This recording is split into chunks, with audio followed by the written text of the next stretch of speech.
키스 한 번 했을 뿐인데 인생이 통째로 흔들린 남자, 여러분도 믿으시겠어요? SBS 키스는 괜히 해서 벌써 2회까지 방송됐습니다. 장기용과 안은진이 주연을 맡은 이 드라마, 제목부터 심상치 않죠? 키스를 괜히 했다니 도대체 무슨 일이 벌어진 걸까요? 오늘은 지난 2회까지의 이야기를 정리해드리고 다음 주에 방송될 3화에서는 어떤 파란만장한 일들이 펼쳐질지 예상해보겠습니다. 자, 그럼 본격적으로 들어가 볼게요. 구독과 좋아요는 사랑입니다. 이야기는 제주도에서 시작됩니다. 장기용이 연기하는 공지혁이라는 남자가 있어요.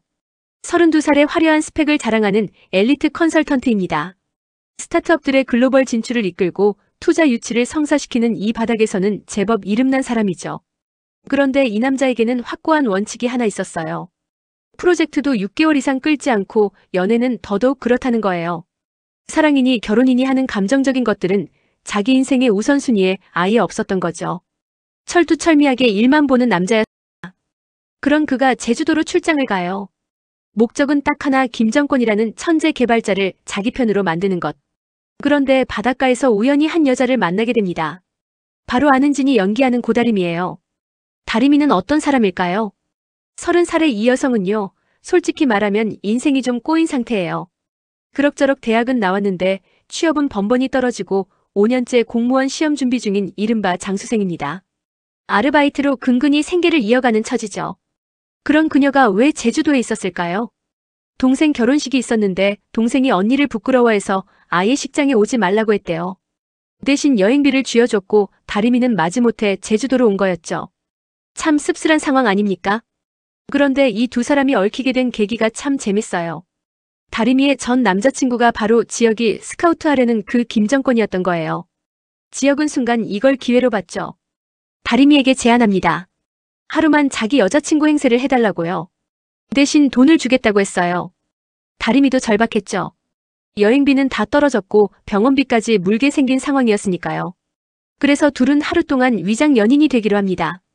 그런데 말이에요. 가짜로 시작한 이 관계가 점점 이상한 방향으로 흘러가기 시작해요. 파티장에서 다림이가 전 남친을 완전히 납득시키기 위해 과감하게 지혁한테 키스를 해버린 거예요. 모두가 보는 앞에서 말이죠.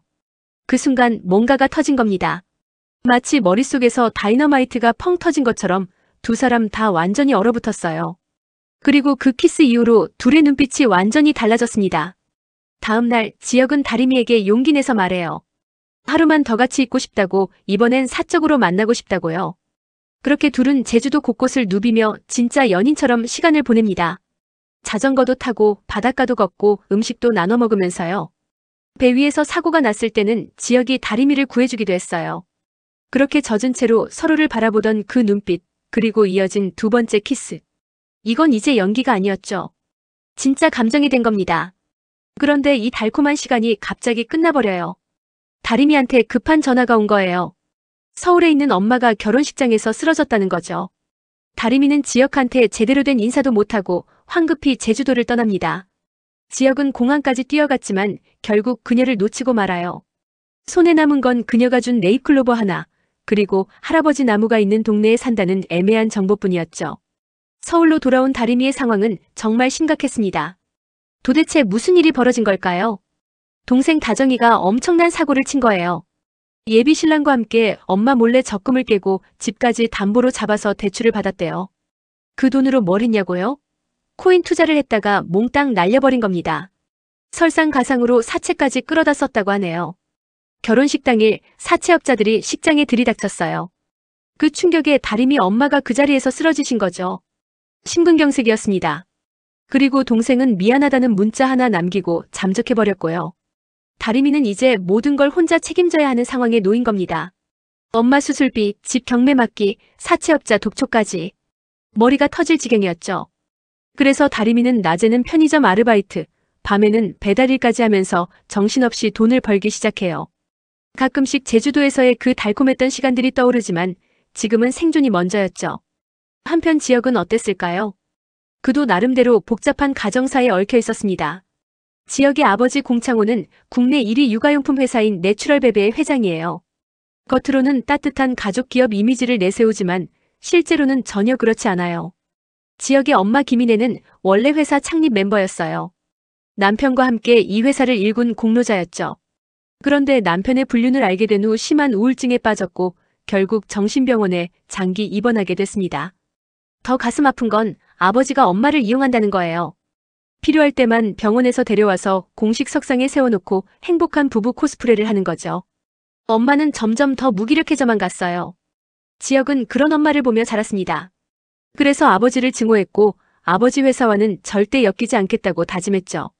그런데 아버지가 또다시 엄마를 인질로 잡은 겁니다. 회사에 들어와서 성과를 내면 그때는 진짜로 이혼을 해주겠다고 약속한 거예요. 지혁은 엄마를 지키기 위해 어쩔 수 없이 그 제안을 받아들입니다. 그렇게 지혁은 내추럴베베의 마더TF팀 팀장으로 발령받아요. 그런데 이 팀이 좀 이상했어요. 전부 육아 경험이 있는 유부녀들로만 구성된 팀이었죠. 왜 그랬을까요? 사실 이건 지혁의 배다른 누나 공지혜가 파놓은 함정이었습니다. 공지혜는 불륜으로 태어난 딸이에요. 어렸을 때부터 숨어서 힘들게 살았던 엄마의 한을 풀기 위해 언젠가는 이 회사를 차지하겠다고 벼르고 있었죠. 지혁이 회사에 들어온다는 소식을 듣고 공지혜는 그가 실패하도록 만들 계획을 세웁니다. 아무런 경력도 없고 스펙도 별로인 유부녀들만 모아서 팀을 만든 거예요. 이 팀이 성과를 못 내면 지혁의 입지는 흔들릴 테고 결국 후계 구도에서 밀려날 거라고 생각한 거죠. 다리미는 절박한 마음에 구인 광고를 찾아보다가 내추럴베베 채용 공고를 발견해요. 조건을 보니까 유부녀여야 한다는 거예요. 평소 같았으면 그냥 넘어갔을 텐데 이번엔 달랐어요. 다리미는 과감한 결심을 합니다. 위층에 사는 20년지기 친구 김선우가 있었어요. 선우는 혼자 6살 아들을 키우는 싱글대디였죠. 다리미는 선우한테 부탁합니다. 6개월만 위장 남편 역할을 해달라고요. 선우는 처음엔 말도 안 된다고 했지만 다리미의 사정을 아니까 결국 도와주기로 해요. 다리미는 선우를 남편으로 선우의 아들 준이를 자기 아들로 속여서 이력서를 냅니다. 면접 날이 왔어요. 다리미는 떨리는 마음으로 면접장에 들어섭니다. 그런데 면접관석에 앉아있던 사람을 보고 다리미는 완전히 얼어붙어요. 바로 공지혁이었던 겁니다. 지혁도 마찬가지였어요. 그렇게 찾아 헤매던 그녀가 자기 앞에 앉아있는데 이력서를 보니까 기혼이고 아이까지 있다고 적혀있는 거예요. 그 순간 지혁의 머릿속이 하얘졌을 것 같아요.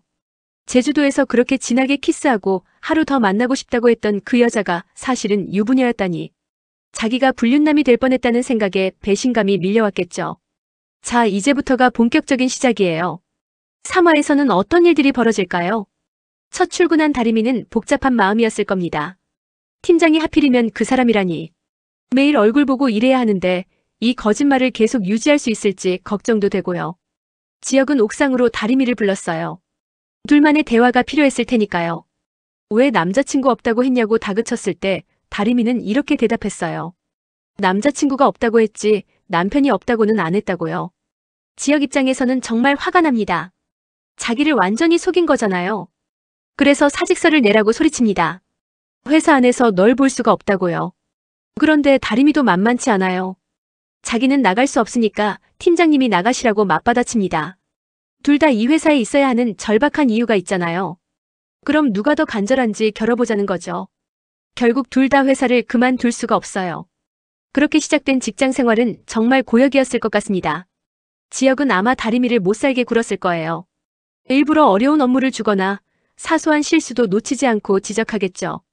화가 나니까 배신감이 드니까 그렇게라도 해서 그녀를 밀어내고 싶었던 거죠. 하지만 동시에요, 지혁의 마음속에서는 또 다른 감정이 꿈틀대고 있었을 겁니다. 다리미를 볼 때마다 제주도에서의 그 키스가 떠올랐을 거예요. 그녀의 미소, 그녀의 목소리, 함께했던 시간들이 자꾸만 생각났을 겁니다. 미웠다가도 귀여워 보이고 가증스럽다가도 안쓰러워 보이는 거죠. 32년 인생에서 처음 느껴보는 이 복잡한 감정을 지혁은 어떻게 다뤄야 할지 몰랐을 거예요. 다리미는 어땠을까요? 악덕 상사가 된 지혁 밑에서 일하는 게 힘들긴 했지만 그래도 버텨야 했어요. 정규직이 되기 전까지는 절대 포기할 수 없었죠. 엄마 병원비도 있고 집도 지켜야 하니까요. 그런데 다리미도 마찬가지였을 거예요.